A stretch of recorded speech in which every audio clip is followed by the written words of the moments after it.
Hello everyone, দীঘাতে এটা ছিল আমাদের থার্ড ডে ইভিনিংয়ে। আমরা সন্ধ্যাবেলায় আবারও চলে গেছিলাম জগন্নাথ মন্দির দর্শন করার জন্য। সেদিন রবিবার থাকায় মন্দিরের প্রচণ্ড ভিড় ছিল, সেই জন্যই মন্দিরের ভিতরের কিছু ভিডিও সেরকমভাবে তোমাদের সাথে আর শেয়ার করলাম না। আমরা মন্দির দর্শন করে তারপর আস্তে আস্তে বেরিয়ে আসলাম, আর ছেলের সাথে করে নিচ্ছিলাম একটু দুষ্টুমি। যাই হোক, এইভাবে এই রাস্তা দিয়ে হাঁটতে হাঁটতে চলে গেলাম। কোথায় যাচ্ছি বলো তো? এই রাস্তা দিয়ে হেঁটে হেঁটে তোমরা কারা কারা গেছো? আমরা খুব যেতাম।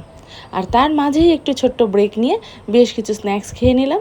তারপরে আমরা চলে গেছিলাম জগন্নাথ দেবের মাসির বাড়ি দর্শন করতে। আগেও আমরা এই রাস্তা দিয়ে নিউ দীঘা থেকে ওল্ড দীঘা খুব ঘুরতাম।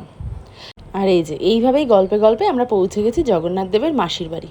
আর কদিন পর রথ, তখন তো খুব সুন্দর করে সেজে উঠবে।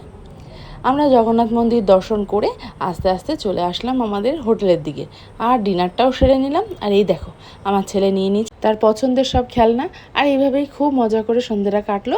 চলে আসলাম রুমের পথে।